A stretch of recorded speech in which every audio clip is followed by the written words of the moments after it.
Bonjour à toutes et à tous et bienvenue pour cette nouvelle vidéo de... Où en sommes-nous sur les législatives? Eh bien, peut-être que vous avez appris que les premiers résultats sont tombés concernant les votes des Français de l'étranger. En l'occurrence, votre serviteur, puisque comme je vous l'avais dit, j'ai voté par Internet. On a la possibilité en tant que Français de l'étranger, suivant certains pays, eh bien, de pouvoir faciliter et en même temps de tester aussi les outils numériques pour permettre le vote électronique.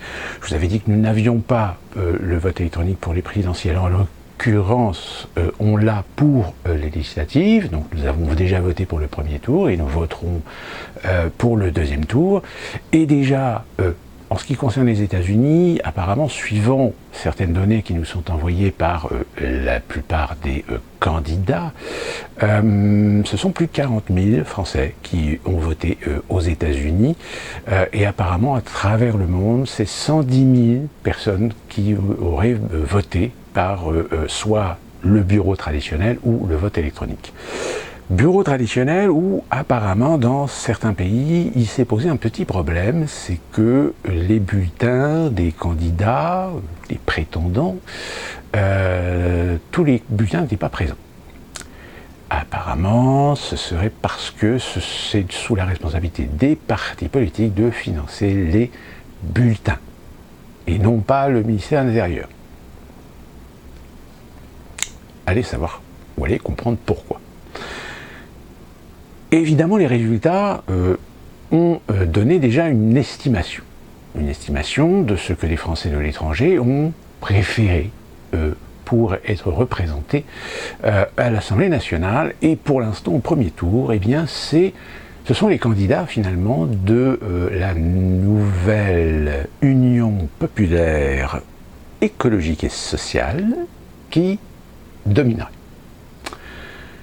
Mais alors, une bonne nouvelle. Néanmoins, dans ces résultats, Manuel Valls a été dégagé. Et il en a tellement gros sur la patate qu'il a tweeté il a tweeté d'abord, je crois, un message en disant qu'il fallait faire barrage au NUP. Et ensuite, il a tweeté « Adieu Twitter » et son compte, aujourd'hui, est fermé. Certainement que je pense qu'il a voulu éviter de perdre son temps avec tous les bois blancs qu'il aurait dû recevoir dans les commentaires de ses tweets et surtout sur sa page Twitter. Alors maintenant, les paris sont ouverts. Qu'est-ce qu'il va bien pouvoir trouver comme alternative pour rester dans la danse? Allez, amusons-nous. Est-ce qu'on pourrait éventuellement imaginer que si, en effet, les législatives donnaient une majorité au NUP, on le sait, Macron n'acceptera jamais de nommer Mélenchon Premier ministre. Allez savoir, est-ce que peut-être tout d'un coup, Manuel Valls se réapparaîtrait en tant que socialiste et se proposerait donc en substitution de Jean-Luc Mélenchon? Pourquoi pas? Justement, ça m'amène à cette théorie très maintenue et très soutenue par Jean-Luc Mélenchon, qui, je rappelle, n'est pas candidat à une circonscription lors de ces législatives, parce qu'il s'est mis bien en tête de nous convaincre qu'il fallait absolument lui donner une majorité et que grâce à cette majorité, il prétendrait devenir Premier ministre. Il y a une expression qui dit que l'espoir fait vivre. En effet, ça peut être vrai. Mais il y a un moment donné, il faut faire la différence entre espoir et utopie. Et là, force est de constater que si pendant l'élection présidentielle, je considérais que Jean-Luc Mélenchon faisait plutôt une campagne de qualité, faisait une campagne cohérente, alors attention, ça ne veut pas dire que je partage les idées de Mélenchon, mais voilà, je suis relativement honnête sur les parcours de chaque candidat, sur leurs prestations, sur leur façon de présenter les choses. Sauf que là, force est de constater que on a l'impression que Mélenchon est sur un positionnement de absolument ne pas donner une majorité à Macron. Sauf que ne pas vouloir donner de majorité à Macron, c'est bien gentil, mais il faut aussi donner de l'argumentaire local aux candidats NUP dans chaque circonscription, adapté aux difficultés, aux situations spécifiques à chaque circonscription. Sauf que on a des exemples. Alors, attention, ce que je vais vous montrer là, ce n'est pas un cas unique sur les NUP.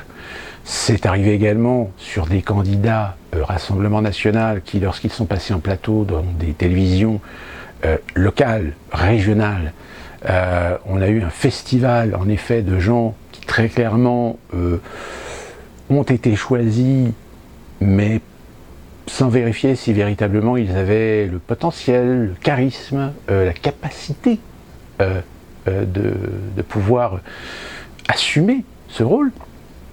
Force est de constater que je pense que ça va être comme ça dans tous les partis politiques. Et quand on voit cette jeune fille qui est candidate pour le NUP, enfin, je vous laisse regarder un petit peu la vidéo et on y revient. Salomé Robin, bonjour. Bonsoir. Vous êtes étudiante, Salomé, 19 ans, Exactement. étudiante en sciences sociales.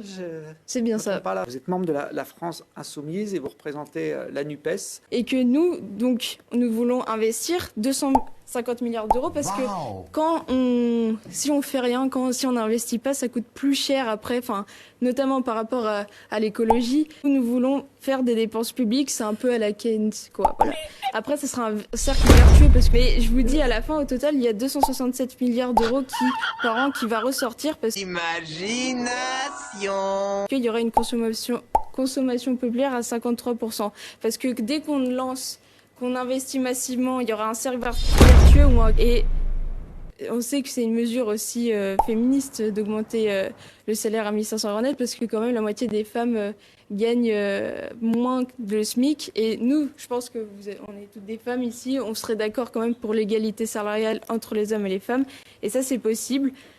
L'argent, on sait où il est. Cet argent-là, après, ça va être un cercle vertueux, comme je vous l'ai dit, que quand on crée de l'emploi, les gens, et en augmentant les salaires en même temps, les gens vont consommer un peu plus. Et quand on consomme un peu plus, il y a des recettes et des cotisations qui arrivent en plus dans les caisses de l'État. Et également, après, au final, on ressort avec 267 milliards d'euros par an. Il y aura un surplus, comme on sait que quand on augmente les salaires et que on veut repartir aussi l'argent qu'il y a dans l'entreprise et que je me suis perdue. Alors évidemment, on est d'accord, c'est un cas isolé. Mais un cas isolé, est-il si isolé que ça? Est-ce que, quelque part, il n'est pas symbolique de ce que je vous avais déjà expliqué dans mes précédentes vidéos sur la déliquescence? C'est-à-dire la déconstruction de ce que, logiquement, nous sommes censés avoir en matière de valeurs, en matière de principes, en matière de règles, en matière de codes. Et que tout ça, on a brisé ces principes et ces codes, ces valeurs et ces règles, pour aller chercher des gens qui, très clairement, n'ont pas le profil. Alors, cette jeune fille semble très motivée, très investie. Sauf que le problème, c'est qu'à un moment donné, déjà, premièrement, on a envie de dire à cette demoiselle, vous êtes quand même sur un plateau de télé, donc le coude sur la table, genre, allez, bientôt tu vas sortir le farfouf. Non, il faut quand même avoir une certaine prestance. Alors encore une fois, peut-être qu'il y a des gens qui disent, oui, ça c'est les vieux codes, maintenant il faut être jeune. Il faut être jeune, il faut s'adresser aux jeunes, avec de la jeunesse. Sauf que le problème, c'est qu'il y a un moment donné où je ne suis pas forcément absolument pour tous les outils de communication pour essayer de séduire, voire même mentir, mais il y a quand même un minimum. Je veux dire, c'est comme quand vous rencontrez quelqu'un que vous ne connaissez pas, qui vient vers vous, qui vous regarde. S'impose à vous la courtoisie, s'impose à vous la politesse. Eh bien, en politique, je pense que c'est pareil. Vous devez quand même avoir une certaine prestance. Vous devez quand même travailler votre élocution. La jeune fille, là, force est de constater quand même qu'il y a un gros problème. Gros problème en plus avec une façon d'amalgamer les mots, de transformer la grammaire, où là on se dit aïe aïe aïe aïe aïe aïe aïe. Et pourtant c'est une personne qui a été choisie. Qui a été choisie par qui? Comment? Et bien c'est là que ça devient intéressant. Parce que cette jeune fille, elle est représentative de ces candidats qu'on va vous imposer dans vos circonscriptions et qui en réalité, lorsque vous allez peut-être avoir la chance de les rencontrer, voire peut-être de discuter avec eux, tout d'un coup vous allez vous rendre compte que c'est lui là qui... Waouh! Et quand je vous parle de déliquescence, eh bien la déliquescence, c'est aussi ne plus choisir des gens qui ont le charisme, qui ont la prestance, qui ont la capacité, qui ont l'éloquence, qui ont la capacité de dialoguer, qui ont la capacité de débattre. Mais on va choisir des gens parce qu'ils correspondent à certains codes, alors des codes progressistes ou des codes idéologiques ou tout simplement parce qu'on n'arrive pas à trouver des gens dans le panel de gens qui sont membres du parti, qui sont des abonnés, qui sont des soutiens du parti, etc. Surtout dans l'urgence. Cette urgence de cette union qui a fait que les insoumis sont en train de placer plus ou moins des candidats dans des endroits où peut-être à la limite il serait peut-être passé d'en placer parce qu'il y avait des candidats qui étaient déjà suffisamment crédibles, que ce soit des candidats communistes, socialistes, écologistes, etc., mais qui par leur travail ont une bonne notoriété, ont une bonne réputation à l'échelle locale. Donc pourquoi se priver de ces candidats pour placer des candidats que personne ne connaît? Sous-entendu parce que ça permettrait aux insoumis de peut-être grossir le nombre de sièges. Je ne suis pas certain que la stratégie est très judicieuse. D'autant plus que, encore une fois, ce qui va déterminer véritablement le premier tour, c'est la capacité du parti présidentiel à essayer de décrocher dès le premier tour l'assurance ou le ballotage d'un certain nombre de sièges qui permettrait d'augmenter cette majorité que, je rappelle, le président Macron avait à l'Assemblée nationale, mais grâce à l'alliance avec les UDI et le MoDem. Sans l'UDI et le MoDem, en réalité, Macron avait une très faible majorité. Une très faible majorité d'ailleurs qui était très sensible, qui était très fragile, du fait qu'à un moment donné, un certain nombre de candidats qui avaient été élus sous étiquette En Marche ont fini par quitter le navire en cours de route. Et force est de constater que chez les NUP, c'est ce qui est le plus craint. C'est qu'une fois que des socialistes ou des écologistes, dans le cadre de cette union, ont été élus, ben une fois qu'ils sont élus, ils vont dire à Mélenchon « Ciao, au revoir, moi je reprends ma liberté ». Et Mélenchon va se retrouver en slip. Donc, comprenez bien que quand on vous dit que de toute façon Macron va avoir sa majorité, quand on vous dit qu'aujourd'hui l'Assemblée nationale devient de plus en plus une succursale où on va juste présenter des documents à valider et à signer, qu'il n'y aura qu'en effet des débats, mais des débats d'apparat, des débats d'apparence, où on verra des députés se pouiller les uns les autres. Mais au final, pourquoi? Pour rien. Si ce n'est faire valoir le fait du débat démocratique. Mais un débat démocratique de toute façon qui est pipé dès le départ, puisque Macron aura sa majorité. Sans compter les complicités que Macron trouvera certainement, comme il l'a toujours trouvé d'ailleurs, auprès des Républicains. Si bien que même l'opposition de droite sera tellement minoritaire qu'elle n'aura aucun poids. Alors en effet, si cette union populaire, écologique et sociale avait du crédit, était solide, cela pourrait donner en effet une opposition, ou tout du moins une part d'opposition dans l'hémicycle non négligeable. Mais là encore, le vice de Mélenchon de vouloir absolument imposer des candidats pour avoir une majorité d'insoumis va pousser irrémédiablement de toute façon certains candidats socialistes, communistes ou Europe Écologie Les Verts à un moment donné, une fois qu'ils vont être élus, de dire ciao, au revoir. Et du coup Mélenchon risque de se retrouver avec en effet un nombre de sièges qui peut-être le mettra en deuxième ou troisième position des partis d'opposition à la représentation nationale, mais sans grande puissance, sans grande force, pour éventuellement réussir à infliger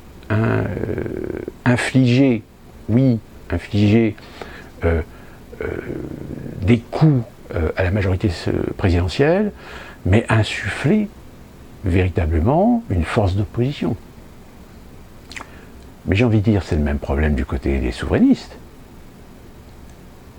Vous verrez que nous reprocherons à Marine Le Pen de ne pas avoir créé, avec Reconquête, avec Debout la France, avec les Patriotes, une entité, une unité d'opposition, parce que Marine Le Pen, eh bien, n'est pas dans cet état d'esprit d'essayer de contrecarrer Macron. Marine Le Pen est dans son état d'esprit de peut-être, comme Mélenchon, espérer gagner des sièges. Et peut-être être à la deuxième force d'opposition dans l'hémicycle. Tout dépendra évidemment de ce que les Républicains obtiendront en matière de résultats. Parce que là encore, eux aussi les Républicains, qui sont un petit peu à voile et à vapeur, qui un jour c'est oui, un jour c'est non, à les savoir, à les comprendre. Donc le premier tour, ne soyez pas étonnés que ce dont vous entendez aujourd'hui sur les plateaux télé, tirer à boulet rouge contre le Rassemblement national, contre Macron, contre le MoDem, contre les Républicains ou contre les Insoumis, etc. Et bien tout d'un coup, vous vous rendrez compte que ils se rallieront, à la cause des uns ou à la cause des autres, en totale contradiction avec les propos qu'ils sont en train de tenir actuellement.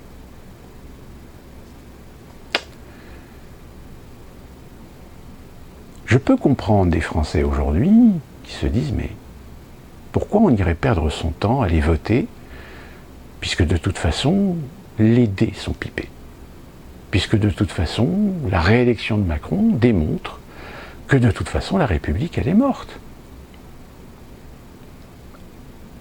Ce qui va être très important, certainement l'élément de détail qui va être le plus important de cette élection législative, ça va être l'abstention.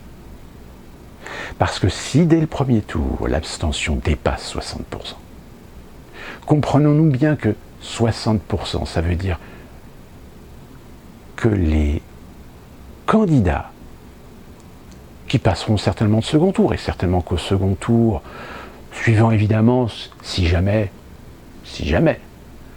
on vous dit que le Rassemblement national développe 20 ou 30% de plus que 2017 et a des chances d'atteindre 100, 150 députés, là tout d'un coup, vous allez avoir pendant 15 jours, je crois que c'est 15 jours entre les deux tours, rebelote.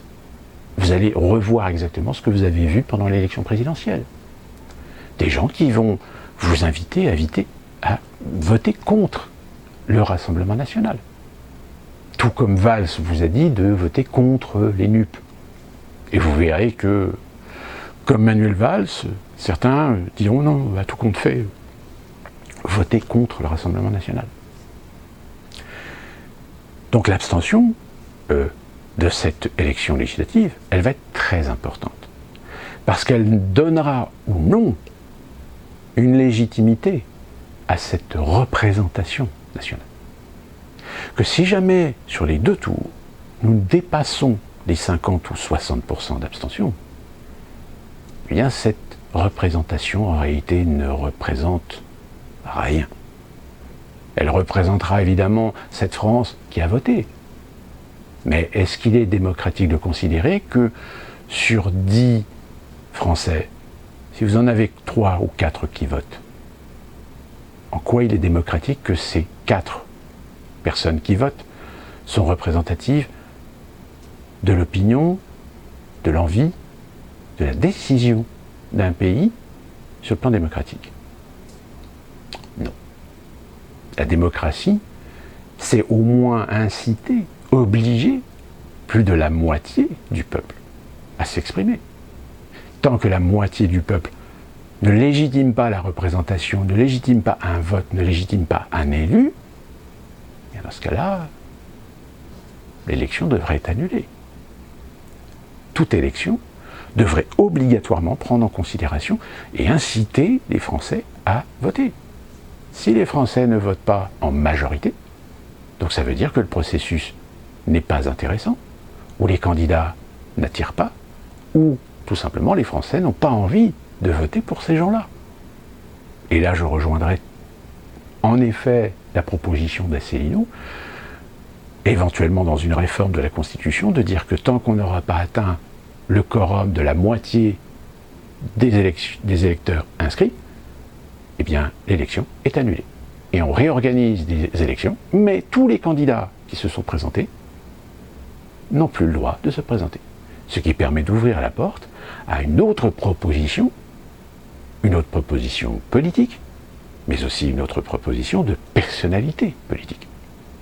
Et là, je peux vous dire que peut-être que ça réorganiserait complètement la façon de faire, la façon de voir, la façon de promouvoir.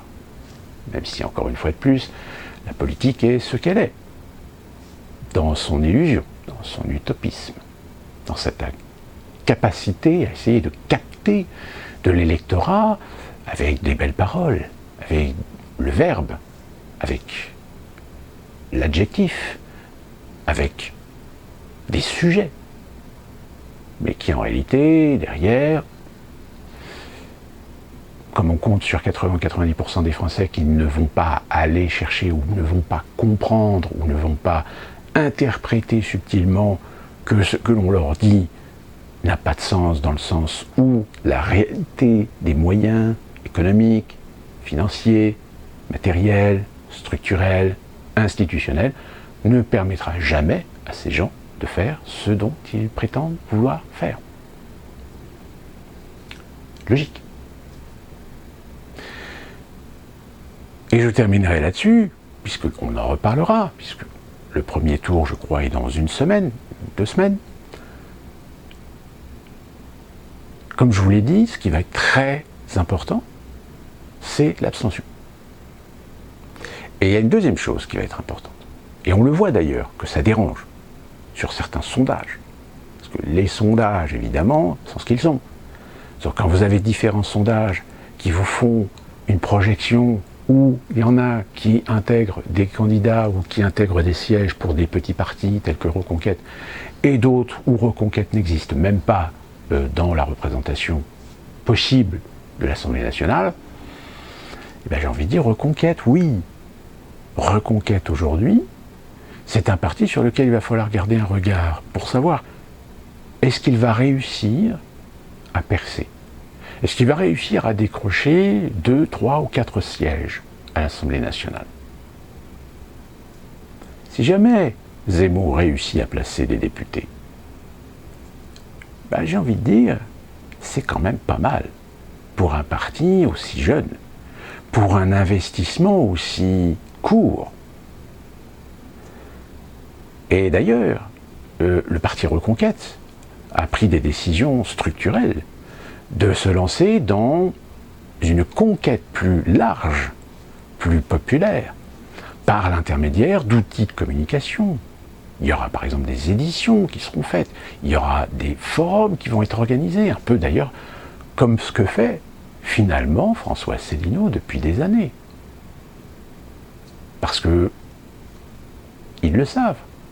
Il va y avoir un moment donné où, quand on va atteindre le point de rupture, Zemmour le sait, qu'il aura une opportunité, qu'il aura sa place. Qu'il aura sa place même dans le cœur de certains Français qui comprendront que Marine Le Pen, finalement, c'est de l'apparat. c'est de la façade, c'est du marionnettisme. Donc, advienne que pourra, et restons vigilants sur les événements. Et enfin, je vais revenir encore une fois de plus, parce que là, force est de constater quand même que l'actualité n'en est pas moins riche, malheureusement, sur les armes à feu aux États-Unis. J'avais déjà expliqué, j'avais déjà abordé le sujet sur d'autres drames, et plus récemment avec ce qui s'est passé dans cette petite ville de Uvalde, au Texas.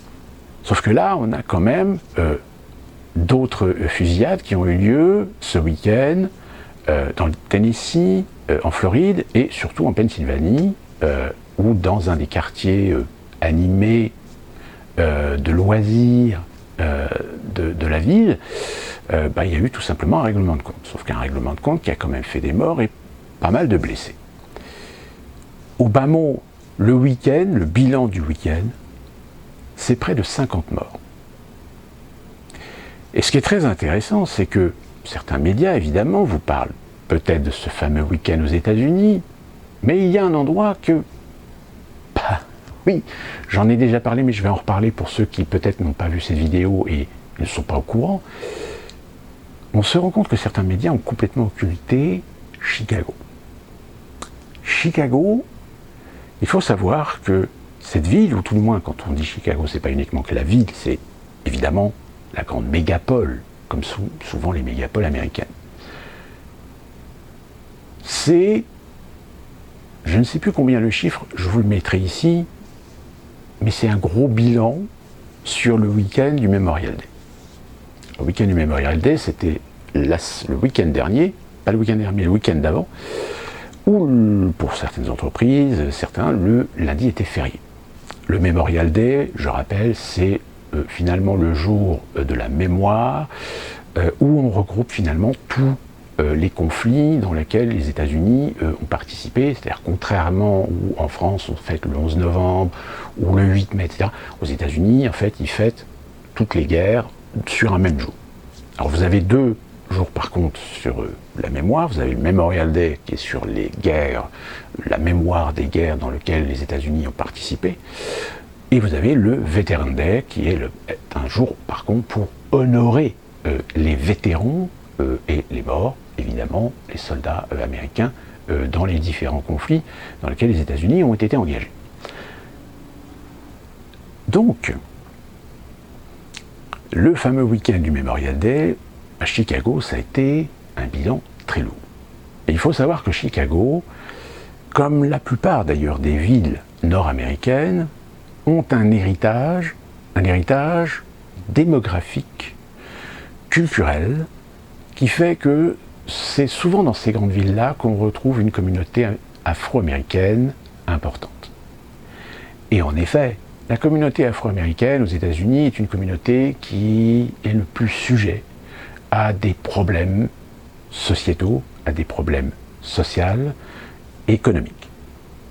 Pour résumer, c'est la communauté afro-américaine qui est souvent le plus touchée par la pauvreté, par la précarité. Et qui dit pauvreté et précarité, dit évidemment tous les aspects qui tournent autour de ces milieux, que sont l'alcool et la drogue. Plus certains aspects culturels plus intrinsèques. Chez les Afro-Américains, contrairement aux Blancs américains, voire même aux Hispaniques, c'est que c'est très souvent chez eux qu'on trouve le plus de drames familiaux. Attention, je ne dis pas que c'est ethnique, mais il y a certaines influences qui sont arrivées aux États-Unis par des personnes noires, africaines, antillaises, qui ont considérablement changé certaines valeurs, certains principes, certains codes de la société ou de la communauté afro-américaine. Raison pour laquelle vous avez beaucoup de conflits au sein de cette communauté entre les Afro-Américains qui sont issus de familles de l'esclavage, de la ségrégation, qui souvent se retrouvent confrontés à des Afro-Américains issus des générations de l'immigration contemporaine, et donc par conséquent qui n'ont absolument rien à voir avec les communautés noires américaines issues de l'esclavage, mais qui très aisément et très facilement s'approprient la victimisation pour se faire valoir. Et vous avez la communauté noire américaine de la réussite du rêve américain. Et forcément, entre ces trois communautés, eh bien parfois il y a des étincelles. Et les étincelles, malheureusement, dans les milieux populaires, ça a fâcheuse tendance à mal finir. Et de fait, il suffit en plus de ça que vous ayez des phénomènes de ghettoisation. Dois-je vous rappeler l'un des célèbres ghettos noirs américains aux États-Unis qui était Harlem. Sauf qu'aujourd'hui, quand vous allez à Harlem, c'est plus du tout le Harlem des années 60, 50, 70, etc. Eh bien, vous avez dans les grandes villes, vous avez beaucoup de secteurs comme ça, où ce sont souvent des quartiers à grande majorité pauvres afro-américaines. Moi-même, dans la ville où j'habite, il y a à l'ouest de la ville un quartier qui est aujourd'hui en train de se transformer parce qu'évidemment la spéculation immobilière fait que aujourd'hui tous ces Afro-Américains qui avaient réussi il y a plusieurs décennies à devenir propriétaires, mais parfois certains d'entre eux ne sont pas très soigneux et n'entretiennent quasiment pas leurs biens immobiliers. Ce qui fait que vous avez parfois dans ces quartiers eh bien, une pauvreté qui s'exprime, une pauvreté qui s'affiche. Or, la spéculation immobilière aidant, beaucoup se voient offrir des prix évidemment notoirement très intéressants par rapport à ce qu'eux, ils avaient acheté la maison. Sauf que pour retrouver une maison au prix qu'on leur offre, dans le même quartier, généralement, on les pousse. On les pousse vers d'autres quartiers. C'est-à-dire qu'aujourd'hui, vous avez des quartiers qui sont en train de s'appauvrir encore plus parce qu'on déplace des populations pour récupérer des zones, récupérer des terrains qui sont proches et sur lesquels, évidemment, on fait de la spéculation. Et il n'est pas rare, d'ailleurs, assez amusant de voir que lorsque vous prenez une rue, vous allez voir de chaque côté des maisons très belles, neuves, parfois même des maisons de luxe. Et tout d'un coup, vous allez passer de ces maisons de luxe à des maisons complètement en ruine, complètement pourries. Un contraste, mais évident. Et donc, comme je le disais, ça aussi, c'est quelque chose qu'on se souvient avec les mouvements BLM, qu'on a essayé de mettre un petit peu sous le tapis. Que c'est très souvent dans les communautés afro-américaines que l'on recense le plus de drames familiaux, de règlements de comptes entre bandes, entre réseaux. Alors évidemment, j'entends loin certains qui commencent à « oui, mais en réalité, il y a aussi les hispaniques, les latinos, etc. » Oui. Et d'ailleurs, j'ai envie de dire que même les hispaniques et les latinos sont certainement beaucoup plus sauvages, beaucoup plus violents, parce que sont organisés. Ce qui n'est pas souvent le cas d'ailleurs des communautés afro-américaines. Parce que dans les communautés afro-américaines, eh bien, il y a ce mélange d'afro-américains qui sont américains, et donc dans des états d'esprit un petit peu individualistes, mais qui restent quand même relativement sensés lorsqu'ils vivent dans une communauté parfois religieuse. Et ça se passe plutôt bien. Il y a une bonne entente.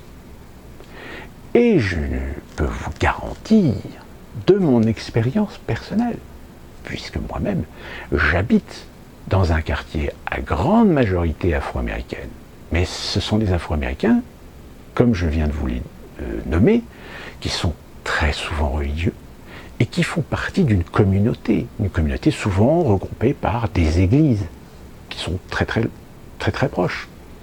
vous avais dit, hein, rien que sur 1 km², j'en ai 7. J'ai 7 églises. J'ai des églises évidemment plutôt afro-américaines, j'ai une église de blancs, et j'ai des églises, ce qu'ils appellent des églises multilinguage, c'est-à-dire des églises à la fois qui font anglais, mais surtout espagnol.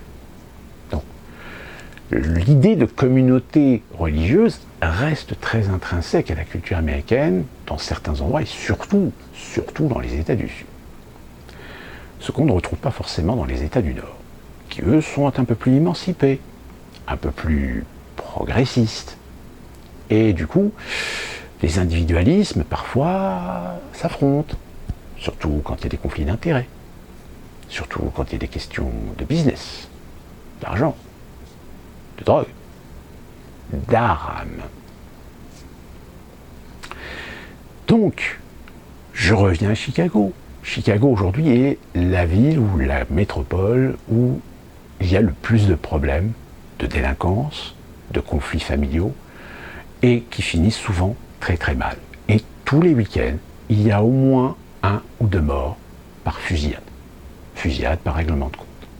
Et ce fameux week-end du Memorial Day, il y a eu plusieurs morts et plusieurs blessés sur plusieurs fusillades en l'espace de 3 jours.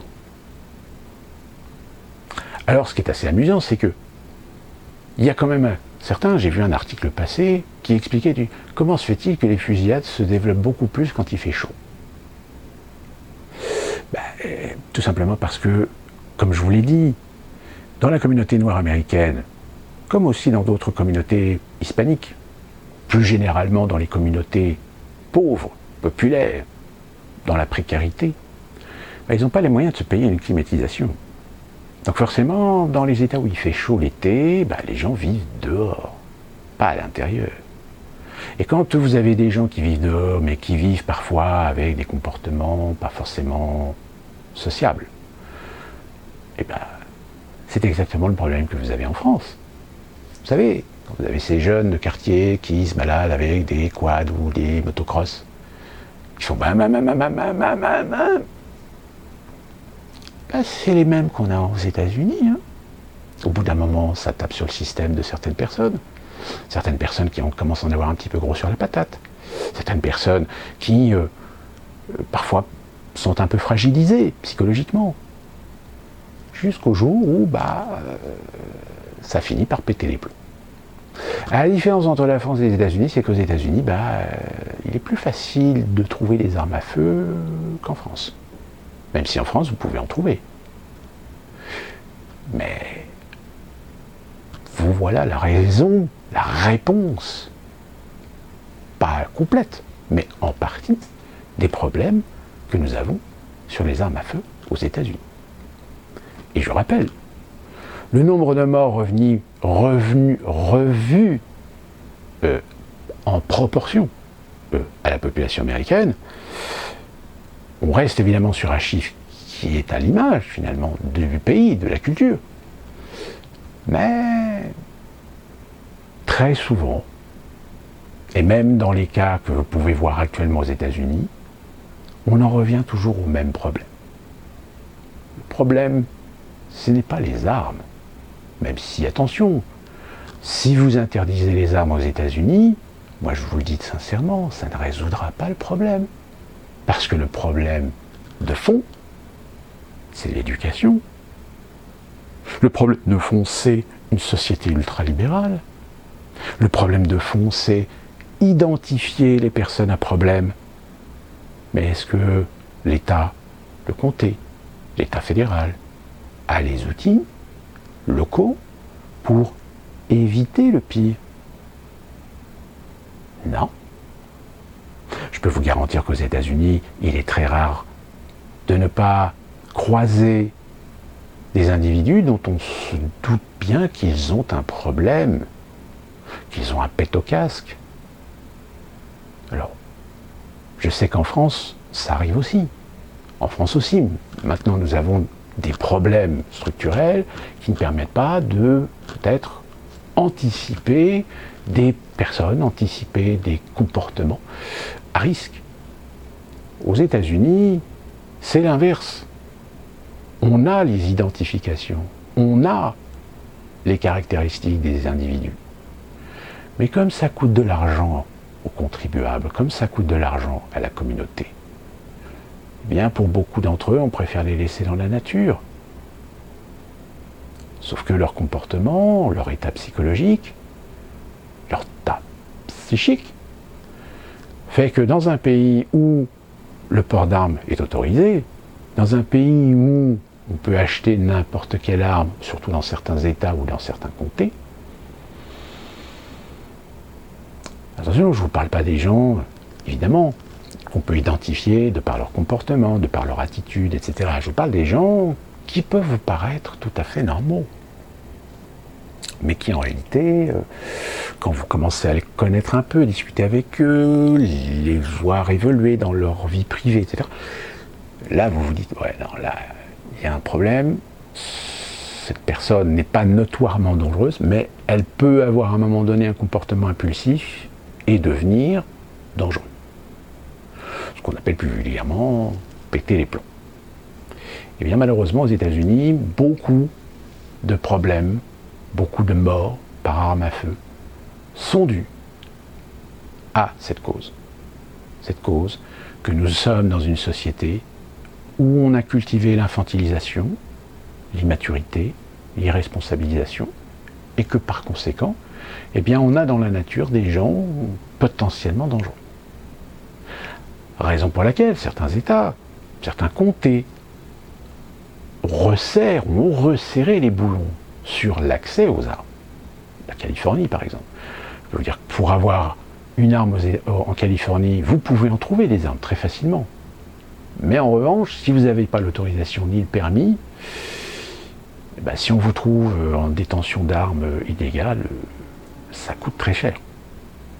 En revanche, dans d'autres États, un simple formulaire que vous remplissez, que vous signez sur l'honneur, eh bien, vous avez votre permis en quelques jours. Aucun contrôle, aucun entretien, aucune vérification, aucune vérification de ce qu'on appelle les backgrounds, par exemple. Alors, il y a certains États qui, en effet, font une consultation du background, c'est-à-dire que dès qu'ils reçoivent le formulaire de demande de permis de port d'armes, ils vérifient si la personne a déjà des antécédents judiciaires, a déjà eu des condamnations ou éventuellement des déclarations de problèmes psychologiques, etc. Donc là, dans ce cas-là, c'est niette. Mais c'est pas le cas partout. Et je dirais même, ça peut être le cas dans des États qui ont les outils de vérification, mais comme beaucoup de choses, si derrière vous avez un lobby qui pousse à minimiser, à faire en sorte que des gens ferment les yeux, et ben ça passe. Ça revient un petit peu au principe de déliquescence. Si vous voulez éviter que votre marché s'effondre à cause d'une réglementation trop stricte, eh bien la réglementation trop stricte, si elle est ou dépendante de personnes qui confirment, enquêtent, vérifient, évidemment on met des personnes compétentes. Mais si vous mettez des gens incompétents à la place des gens compétents, eh ben vous pouvez gagner 5-10% de plus sur votre marché. Et ben c'est ce qui s'est passé dans beaucoup d'affaires aux États-Unis. Sauf qu'évidemment, les médias jouent le rôle de vous montrer c'est atroce, c'est effrayant, les armes à feu aux États-Unis, il faut restreindre l'accès aux armes à feu. Alors, pas interdire, parce que vous comprenez que les démocrates, beaucoup de démocrates ont des intérêts dans des entreprises d'investissement, de financement, etc., qui elles-mêmes ont des intérêts dans des sociétés d'investissement, qui elles-mêmes ont des intérêts dans des entreprises, qui elles-mêmes sont des entreprises prestataires, tributaires, participantes actrices, directes ou indirectes sur le lobby ou le marché militaro-industriel américain. C'est un peu comme les vaccins, si vous voulez. Là, je vous la fais court. Hein. Bill Gates, fondation, argent, subvention dans des laboratoires, soi-disant pour la recherche. Sauf que subvention dans des laboratoires de recherche qui sont des sociétés privées avec des actionnaires, qui c'est dans ces actionnaires, vous avez certaines sociétés d'investissement, qui elles-mêmes ont des actions détenues par des gens, et parmi ces gens qui ont des actions, vous avez des gens comme Bill Gates.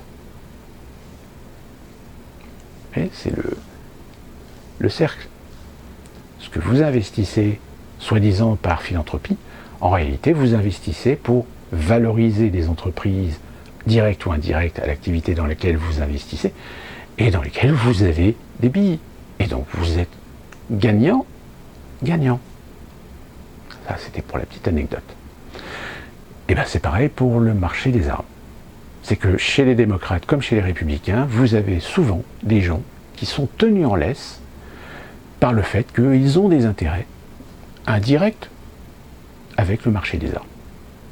Mais que comme il faut bien évidemment séduire l'électorat, plus particulièrement chez les démocrates, contre les armes à feu, contre les conservateurs républicains, qui eux sont des pro-armes, qui eux ont des accointances, des alliances avec la fameuse NRA, la National Rifle of America, qui est une succursale elle-même créée par une organisation qu'on appelle le Ku Klux Klan, le KKK. Et là, vous allez me dire, oui, mais si on le sait, pourquoi on ne fait rien? Mais encore une fois, parce que le paysage politique américain, tout comme le paysage politique français, vous n'êtes pas en position de pouvoir, d'influence, si vous n'êtes pas adoubé. Et vous êtes adoubé parce que vous acceptez les règles du jeu, qui est de faire semblant de lutter contre, mais pas trop. Parce que derrière, vous avez des gens qui, si jamais vous remettez un peu trop la merde sur certains sujets, eh ben vous allez dégager très rapidement. Donc, tout ça pour vous dire que de toute façon, des fusillades, des massacres, des mass shootings, comme on les appelle aux États-Unis, eh ben, il y en aura encore. Et j'irai même plus loin en vous disant que si demain on décide d'interdire les armes aux États-Unis, là je vous parle de quelque chose de complètement utopique, mais imaginons, on interdit les ports d'armes, on interdit les ventes des armes aux États-Unis. Est-ce que vous croyez que ça va résoudre le problème? Non. Alors en effet, peut-être qu'il y aura moins de morts, mais des Américains continueront à s'entretuer avec d'autres outils, voire même avec des armes obtenues par du marché noir. Des armes obtenues de façon illégale. Comme en France. La seule différence, c'est que c'est intrinsèque à la culture américaine. Comprenez bien que la culture américaine, c'est une culture de la peur. Preuve en est, c'est que l'origine même des premiers colons, les premiers colons sont en réalité issus de communautés qui étaient blâmées, qui étaient attaquées, qui étaient discriminées en Europe. Et cette culture de la peur, finalement, elle est toujours restée dans la culture américaine. Je m'amuse souvent à faire cette comparaison en disant que si les Gaulois n'avaient peur de rien, sauf que le ciel leur tombe sur la tête, ben j'ai envie de dire que les Américains, c'est un peu ça. C'est que les Américains font semblant de n'avoir peur de rien, cultivent l'image du héros, du courage. Regardez le cinéma américain, par exemple. Le cinéma américain est énormément rempli de ces codes du héros, même si parfois certains films jouent un petit peu l'antagonisme, c'est-à-dire l'anti-héros, etc. Mais il y a toujours quelque part des valeurs qui restent intrinsèques à la culture américaine pour en réalité cacher qu'il y a toujours ce climat de peur. Et un climat que ceux qui sont peut-être un peu plus cultivés, un peu plus enrichis intellectuellement, alimentent, cultivent, parce que par la peur, eh bien, on maintient une population. Et c'est encore plus vrai quand, au fil des décennies, vous avez réussi à mettre en place un processus dans le système éducatif d'infantilisation, d'irresponsabilisation, eh bien vous avez des fragiles du haut, encore plus accentués, qui sont prêts à vous gueuler dessus jusqu'à la limite d'avoir de la bave qui leur coule sur le côté droit. Et dès que vous commencez à monter un petit peu, à bomber un peu le torse, et leur montrer que vous êtes prêt à leur en foutre une, vous les voyez qui se carapatent et appelez call 911, call 911, call the police. Parce qu'ils sont incapables de se défendre tout seuls. Pareil, si vous regardez comment les Américains ont fait leurs interventions militaires, en règle générale, ce qui fait que l'armée américaine est une armée puissante, c'est pas parce qu'elle est la plus courageuse et la plus tenace. Je dirais même qu'il est reconnu par certains officiers américains qui acceptent parfois de faire des entraînements avec des unités ou des armées d'autres pays. À titre d'exemple, il est arrivé souvent que des soldats américains fassent des entraînements commando de la Légion étrangère en Guyane. Ben, ils se rendent compte qu'il y en a très très peu qui sont au niveau. Parce que, qu'est-ce qui fait leur puissance? C'est leur logistique. On le voit bien, même dans les films. Très souvent, vas-y, on déboule dans un pays, mais alors par contre, il nous faut le téléphone, il nous faut l'internet, il nous faut la télé, il nous faut des billards, il nous faut des terrains de foot, il nous faut nos grilles, il nous faut notre barbecue, il nous faut... C'est de la logistique. Souvenez-vous quand je vous ai parlé de tout l'équipement que l'armée américaine a laissé derrière elle en quittant l'Afghanistan. Même moi, j'ai des témoignages de jeunes qui ont fait l'Irak ou qui ont fait l'Afghanistan, qui ont fait 4-5 ans dans ces théâtres d'opération. Eux-mêmes me l'ont dit. Ils m'ont dit, ces guerres n'ont servi à rien. Parce que très clairement, nous ne sommes pas adaptés. Oui, nous arrivons avec nos gros sabots, avec notre technologie, avec nos drones, etc. Mais humainement, on est incapable de maintenir un pays sous notre coup, si ce n'est par d'autres outils.